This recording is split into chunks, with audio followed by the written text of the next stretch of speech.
Today we are joined by special guest, coach and player manager Nal Wijesekera. It's going to be our biggest episode yet with more than double the amount of questions. I think we have 9, we normally do 3 to 4. So welcome to episode 11 of Run It Straight.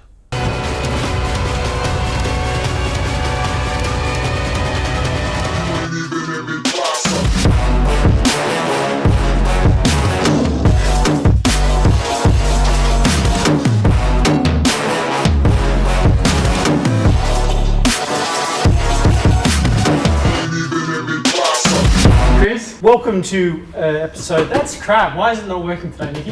It's because I've got my opening is different to normal. And Chris isn't next to you. Today we are joined by a special guest, coach and player manager. No, that was crap. Let's do it again. It threw you that he moved the piece of paper, didn't it? It did.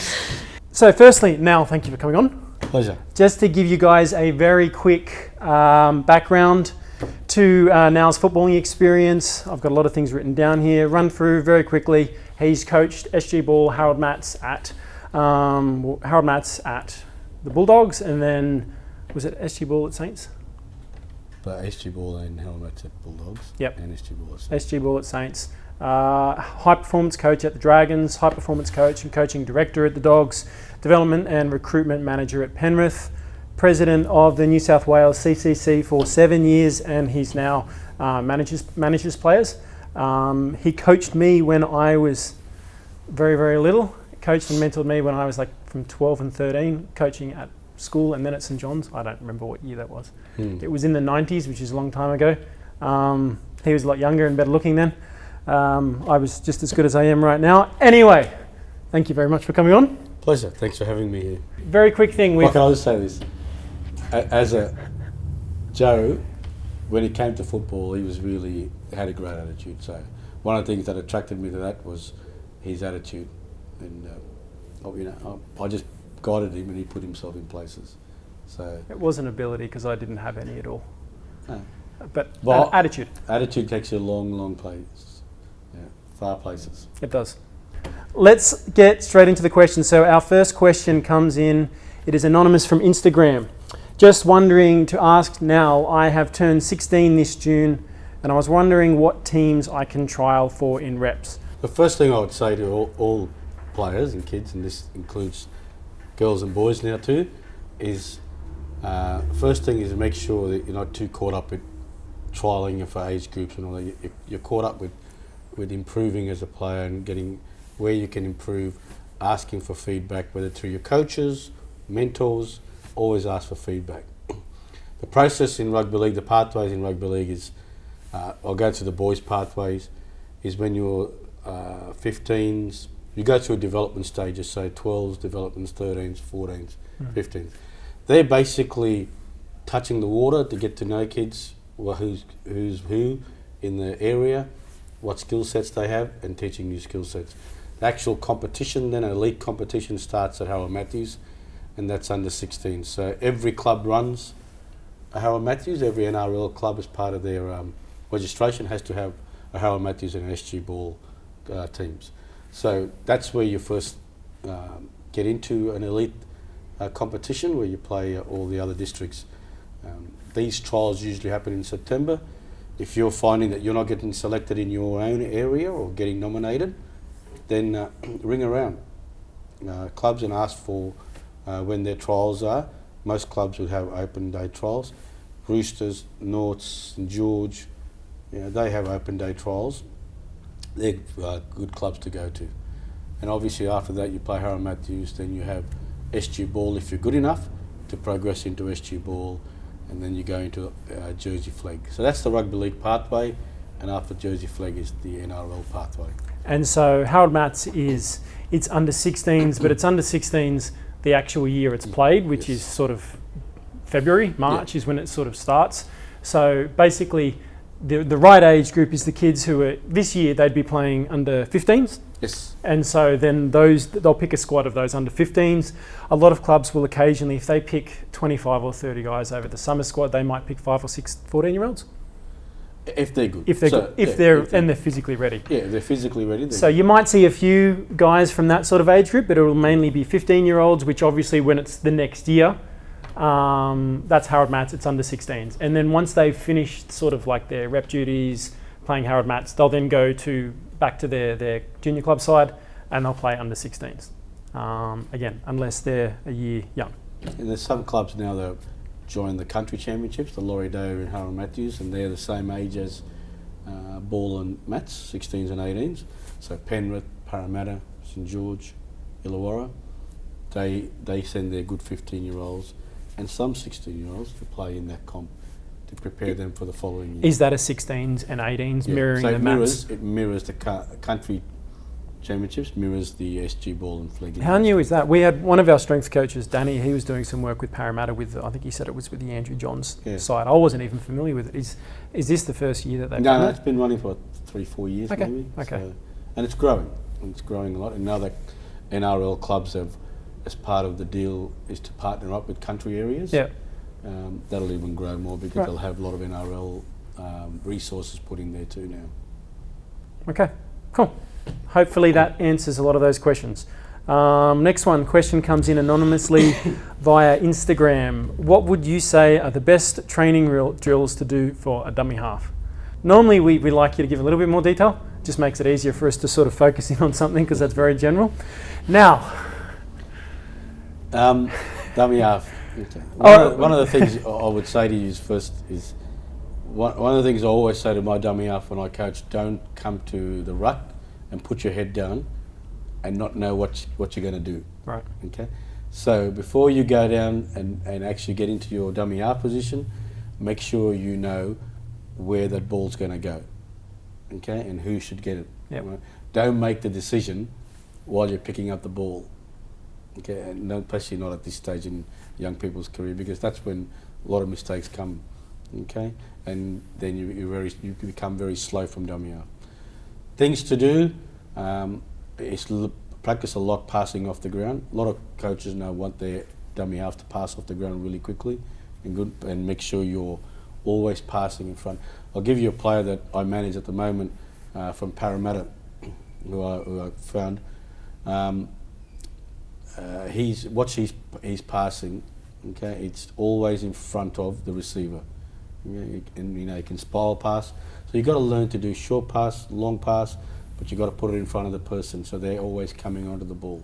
Your job is to bring forwards onto the ball, bring your halves onto the ball, okay, and that's your main job too. Okay? The other thing is then learning to come out of dummy half, step out, engage markers, and play short, and then to also realise when ruck speed, what they call ruck speed, is when it's a quick play the ball that you then go, okay, and you take the ball, carry the ball and go with support, but always carry with two hands, right? So you've got options all the time to pass in or out. Those are the kind of things I would say to you. Really important is to recognise ruck speed. Slow ruck, pull it past the ball. Quick ruck, engage and run. Okay, hopefully that one's helpful. Next question comes, again, anonymous via Instagram. I'm really keen to make a rep team. Are there any tips you would give me on what they look at for players to pick their side? Thanks. Okay. Even though you don't obsess about rep sides, but these are the questions that the boys sent in. Well, look at rep teams, and I've been a selector a lot in these things. Well, can I just say this? One person's view should not define your ability or your pathways. Now, let me be candid here. I'll give you an example where I, as a Harold Matthews coach at Canterbury, in successive years dropped 2 players because at the time they weren't ready. Okay, in my opinion, they weren't ready. Now, that was my opinion. They've now since gone on to play for Australia. Okay, and established NRL players. Right? But at the time, one of them had a few mistakes in him, and there was a kid, in a better playing better than him. Okay, and that was at that time. The other kid he wasn't grown into his body. It's going to take him years to grow into his body. He's now an established NRL and Australian player and State of Origin player. So are you saying you cut them from the squad, or they were in the squad, they just didn't play? No, I cut them from the squad. Right, so there you go. So a lot of kids who I haven't made it in Mats, or I haven't made it in ball, we get a lot of parents say, if my son doesn't, if my son doesn't play 14s development, should he just give up playing? Yeah. We've had that said so many times, and we're like... So, my next thing to that, okay, is those two young people, and I'll mention those names too if you want to know. It's Josh Mansell, Penrith, and Daniel Tupou, the winger of the Roosters. Okay.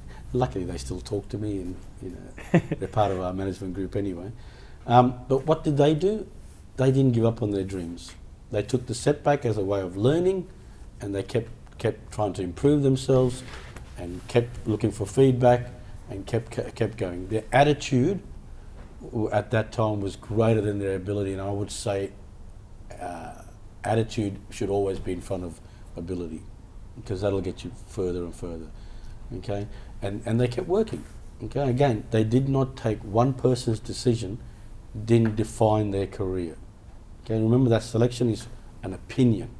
It's not the be and all. Okay, we can all sit and watch a game of footy and see 100 different things. Okay, unfortunately, the way the world works, someone's in charge of making a decision, and that's life. Okay, so keep trying, keep seeking feedback. Two things: know your strengths and make sure you keep working on, and know your weaknesses and make sure you work double hard on your weaknesses to make them strengths. Okay, but never give up. Okay, there's plenty of pathways into the NRL if you want to. Gold. Very, very good stuff. I think we got away from the question though. What are they? Well, no, not really. It was just what are they looking for? Okay. And again, that's like you said. There's as many. What are they looking for? It depends. This coach could be looking for this. This coach could be looking for that. In your experience, let's say what's the first thing? I think probably attitude would be one of those things. But what are some of those things that you would be looking for? As a selector, you've got to remember it's position specific. Okay. So what I'm looking for as a front row, I'm not looking for at a half. Okay. A front row, I might be looking for the size. I might be looking for his yardage. You know, how he's able to break the line, go forward, quick play the balls, his defence, okay, how hard he hits, etc., etc. In a halfback, I'm looking for speed, organisation, and all that. So depending on your position, it can change. But the non-negotiables in any positions are attitude, effort on effort. Okay, can you make efforts on efforts? All right. Can you play tough? So when you're hurt, can you play? Okay, all right. Very important. Those kind of things is what we're looking for. Okay, especially those effort on efforts and playing tough, great attitude. So when you say effort on effort, if someone hasn't heard that term before, what do you mean? Effort on effort. If I make a tackle, one tackle, back it up with another tackle. Okay. You know, so not just sit there. Well, I made that tackle, and I'm just going to rest. Yep. Okay. If I'm a dummy half mark again, make another tackle. Yeah. Yeah. Pushing up. These are just the simple things. You think of all the 1%ers things in the game, pushing up, communicating. Okay, pushing up means every play of the ball you push up. Okay, in case you have that mentality, this play of the ball is going to be where we make a break all the time. Or this player with the ball is going to make a break. You just don't have that mentality. Oh, the coach told us it's tackle one, we're settling. Okay, we just don't get that mentality. That bloke might get his arm free if you're the one there 100%. ready to take it. But also you're creating an opportunity by pushing up. You're taking more eyes off him and giving him a chance to actually do his job better and going forward, without sending him by himself, where all the eyes then can concentrate on him.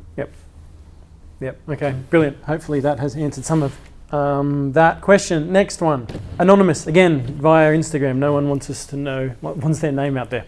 Hey guys, I'm a front rower, I have been my whole life. However, my team's second rower has been injured and is out for the season. I will be playing second row. I do have some speed and ball skills, but I'm worried about the change. Do you have anything I should focus on that's different between positions? I'm a 15-year-old playing up in the 16s. So there's 4 things here. The hardest thing you're going to face is from playing in the middle. It's not much defence decisions to make. Someone just runs straight at you and tackle. When you go a bit wider and play wider, it's really about decision making, and I'm talking defence. Okay, it's making decisions because you've got what they call a lot of shapes coming at you. Okay, different types of runners coming at you, and working out whether it's a block play, whether it's a lead runner, and holding your line, staying with your shoulders. One of the big things I coach is keep your shoulders together, and communicating with your inside bloke and your outside bloke, and coming up as one. So the whole idea of communicating and decision making in defence is really one of the big keys when you go out wider. So it's practicing that, not going and trying to solve everything by yourself. So not leaving your line and trying to solve it. But sometimes in the middle, someone will just shoot up to try and put a shot on. Yeah. You do that out wide, there's a gap, they'll take advantage of that. 100%. Yep. Okay, and when you're shooting up to take someone out in the middle, they're not quick people, where these other people are very quick. So Yep. they only need half a chance, Yep. and they're gone. So those kind of things. So that your communication is really important. You've got to learn to talk, and point who you got, and come up together. Come up together. Don't solve things by yourself. Okay, it's that whole like keeping that line, working together with your inside shoulder and your outside shoulder.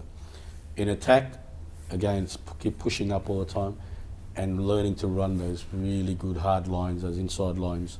What they need you to do, and sometimes it's that quick hands to just catch and pass. So those are things, little things you can learn. But the hardest thing is defence, and you come back to selection and all that too. You're never going to make it if you can't defend. Okay, and it doesn't matter what position. That plays a big part in all the selectors. They can teach you to attack, but defence is that attitude and all that. You got to have all that. It's that toughness and wanting to be able to engage in the contact all the time. So really make sure you're a good defender. That's one of those things we go back to when we talk about all the time is you just need to practice. We've talked almost every single episode when someone asks a question and we say communicate, which is what you were saying, is you have to open your mouth and you have to talk. There's plenty of guys who, at training, they're loudmouths, they get on the field, it's like they're in a library. It's just quiet. You'll watch the whole team and there might only be one person talking. At training, everyone's talking this and that. That's what you need to do in the game, and it stands out, doesn't it? When you see someone who's calling and you've got him, and I'm on my man. It makes a difference. Even the attackers, they can see, oh, we're kind of covered here. Look at them. He knows that that he's marking me and he's marking my outside runner. Yeah. A lot of times you know who you're playing for. You can call their names, or if they've got headgear. I've got headgear. Be really specific in your communication, not the cheap talk and all that. Yeah. Well, most of these guys, they're usually playing in the same comp. They've been playing against the same guys since under fives. It's now under 15s, makes a difference. All right, next one. Again, anonymous Instagram. This is similar. I'm an under 16s player. I haven't made a rep team yet. How can a player get spotted apart from a one-off trial, even though I'm playing in my best ever form? So I'll just put it this way. You could have a person like me at a game and you don't know. Okay? You could have people from clubs that are at games. So you don't know who's watching you. Okay, so my best advice to you is every game is to put your best foot forward. Okay, as it is your selection. It could be this game could be your selection to getting recognised by someone. Almost like you were saying, with an effort on effort within a game. Yeah. Even game to game, you play every game as though it's being watched, because one of them may well be. Yeah. I went to Cairns about 4 years ago to look at a player, and I came back with another player. Okay, who's now at Parramatta playing 20s as a 17-year-old. Okay, but that's what can happen. You got to make every game you play is a selection. You don't know who's watching, or you don't know who in your club or the other club knows someone else from an NRL club that will ring and say, "I've just seen this player. You need to come and watch." So that's your best bet. Okay, make sure. If you're doing your game, you're always putting your best foot forward. Your attitude's great too. Okay, that's one thing they look like. So if I come and watch you, and you're playing great, but you're arguing with the referees, you're arguing with your teammates, you don't want to do the little things. Even in your huddle after a try, you're by yourself. Those are really indicators to me. You're not a team person. So that's very hard, and you won't make it if you're not that. Okay. You've got to buy into everyone, and you've got to be a team person. So in other words, everything. That's what you need to be doing. You need to be on point with everything. Next question comes from Jared M via Instagram.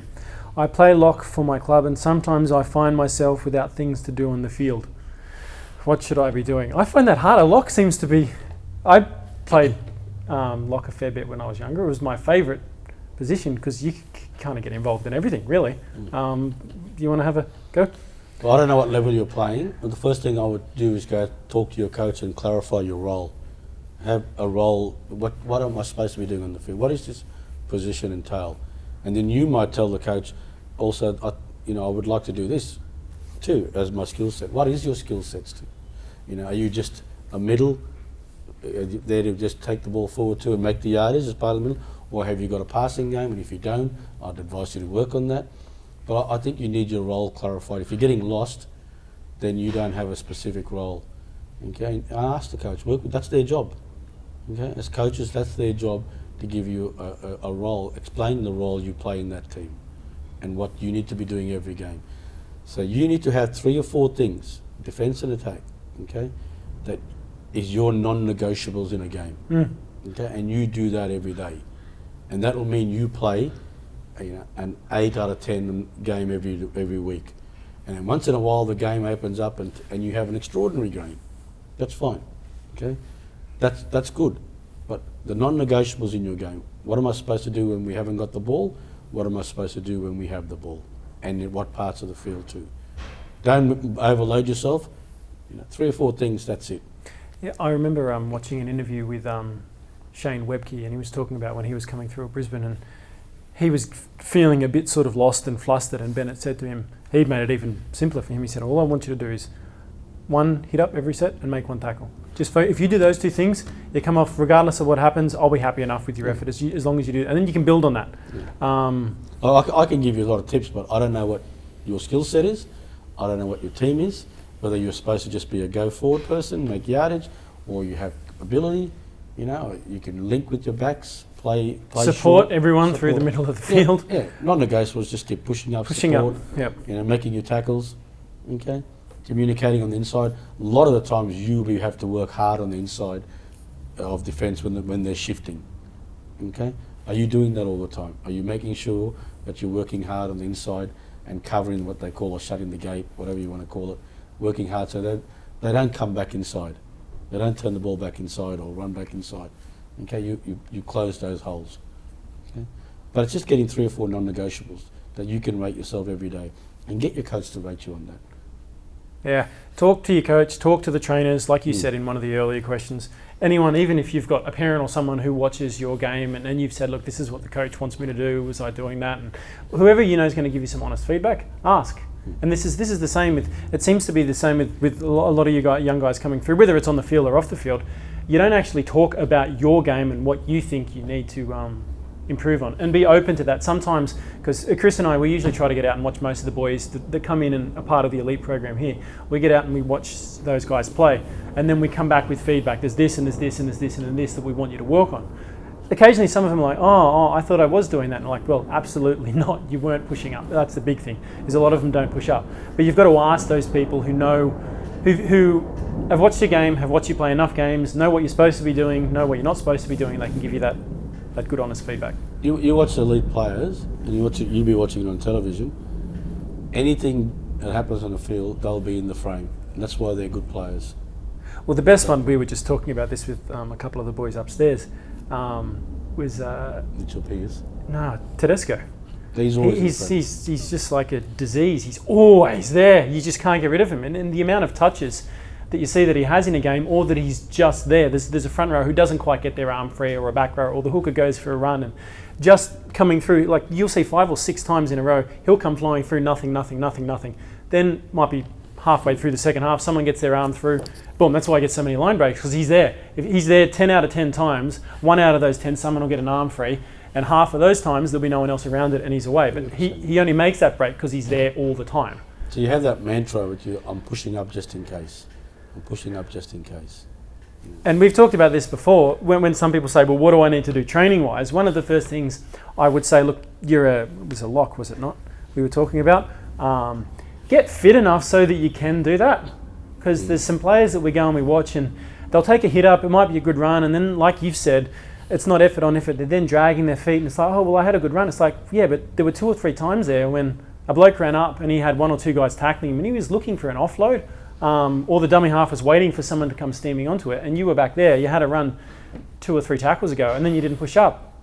Comes back to fitness. Are you doing enough work behind the scenes? Because those players, someone like Tedesco, for instance, or Billy Slater, the guys who always seem to be hanging around when something happens, Travojevic, they put so much work in to make sure that they're fit enough to be around the action whenever something happens. True?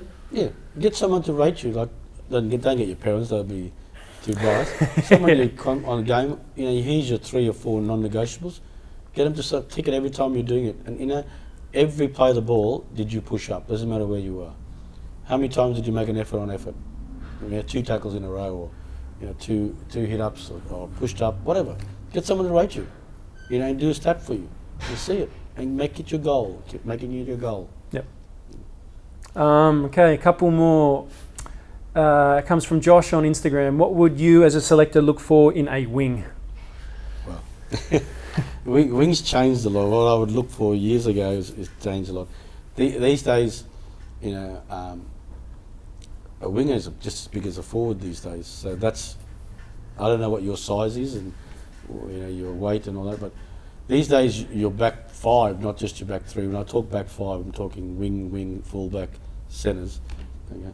They need to bring the ball back and start sets, okay, in positive areas, right? So that your middle people aren't doing that. They got more energy. Like you said, Tupu is a good example of that. Yeah, Ferguson's a good example of that. So they're looking for that. So even if you're small, you're not big.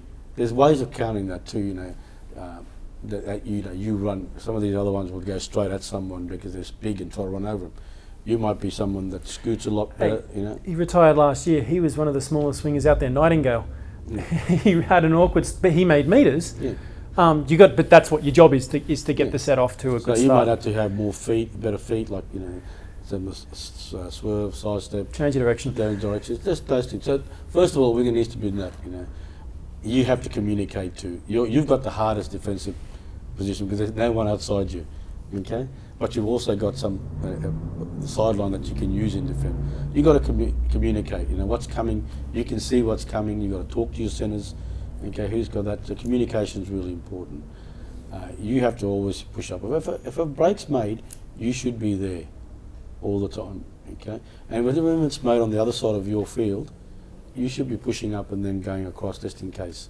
That word, just in case. Okay, they need you because you might think, oh, they got this covered, but then they needed one more pass and you weren't there. Yeah. Okay, that just in case.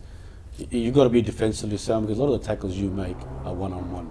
Okay, so you have to make sure that those tackles are and there's often completed. No chance to cover for it afterwards. No, there's no chance. So if you're not making it, and they've got to be really good, strong tackles, okay, effective tackles that stop the ball, okay, and stop the player from promoting the ball or promoting themselves to a try line. Okay, those are the kind of things, and work on your, pace is really important, and being able to catch footies, really important, and passing back in. Yeah, you'll end up getting exposed, particularly if you do get into any of the junior reps and you can't catch. They watch enough game film. You use the ball, they'll just kick the ball at you all day. You've got to get better at that one. Can you think of any first grade players who you have dropped or passed on who weren't up to it in Harold Matts or SG Ball at the time but came good later on? I know we mentioned it before. I was just going to mention before if there's any others that you might mention. There was a study that came out back end of last year that showed 61% of first graders played Harold Matts and SG Ball, but it was as high as 39% who didn't play in either of those. So there's a whole lot of guys who the first rep football they play is in jersey flick.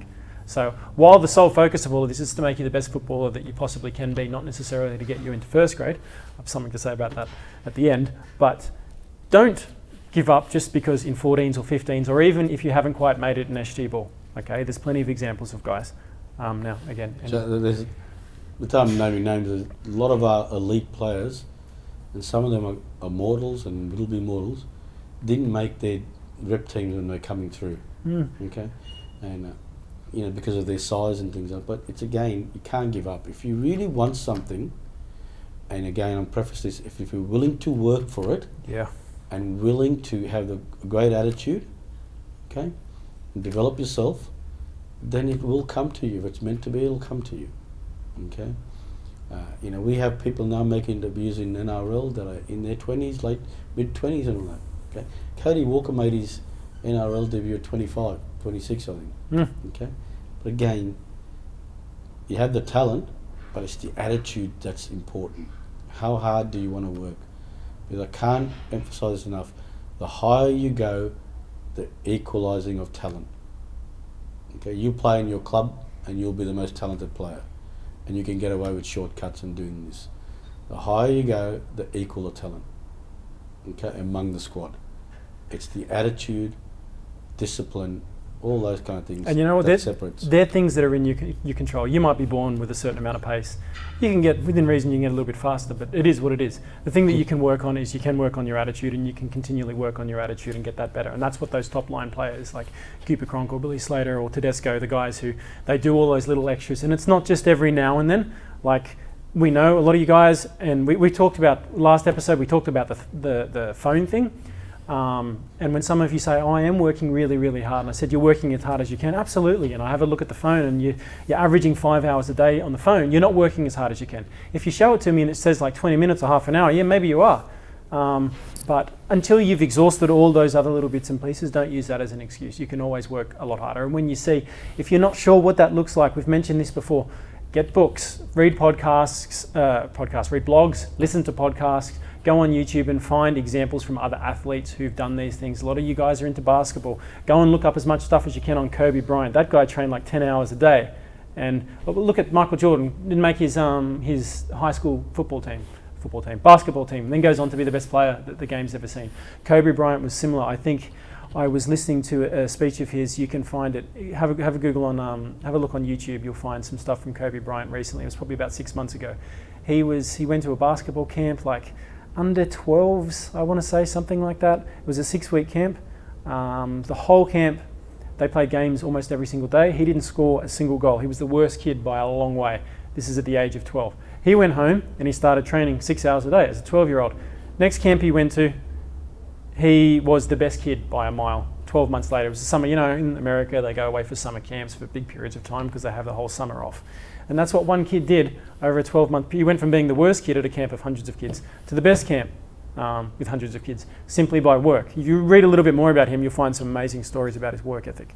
But all of those other good things that happen, you don't see it when kids have got bad attitudes. And you ask yourself too when you train. My mantra when I was coaching, our training should be harder than the game. Okay, and then the game becomes, well, you're ready for it. Okay, it doesn't matter where the game takes you, what deep, darkest place it wants to take you. You've been there already. Yeah. Okay, so you're strong enough to handle that. Don't just go through the motions. Yeah. Last question comes to Instagram from Joan. That is my wife. Thank you very much. How much of a pest was Joe to coach? And I think I'll jump in and say I was a pleasure to coach, and I was a pleasure at school. I was very, very good. My attitude was is that not right? 100%. 100%. So you're not getting anything out of that one. So Joan, is it? Joan actually sent that one in. Well, you're married to him. You'd probably be able to answer that better. But God bless you for that. To finish off with it, there's been more questions come through, and I'm going to answer this one and then it's done. When's the hair getting cut? So I've made a little bit of a deal with the boys. So you can see my hair's getting nice and long now. The hair will get cut when one of the boys from the program will make their first grade debut, whenever that happens to be. So even if my hair's dragging around on the ground, I'm not getting it cut until then. So there's 2 of you in particular who will be playing flag next year. It's up to you 2 guys are at the front. If you don't, then it's going to be someone further down the chain. Joan, just mentioned her, she would like my hair to get cut. My parents are freaking out about my hair getting really, really long, which is kind of fun, teasing them a little bit. But the hair will be staying until someone plays first grade, and then we'll cut it off. We'll donate. He wishes he had hair like this. Who do you think was a teacher and who was a student? All right, guys, thank you very much. Please. Before you go, yeah. Thank you for your questions. And I'm always looking at giving people an opportunity. If you want me to come and watch you, just talk to Joe, and I'll definitely make time to come and watch. Absolutely, he's one of the only people. I've met a lot of people in football, a lot of really good people, but when it comes to the whole player management side of things, there are some managers out there who